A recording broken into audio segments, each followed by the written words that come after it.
How to copy link on Google Workspace sheet. So guys, if you want to copy link,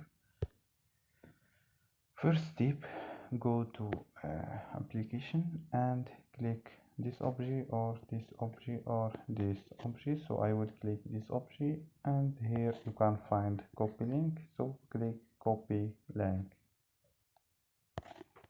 You can also send a copy, or you can make a copy, or you can download copy. And here you can find share. So don't forget like and subscribe. Bye.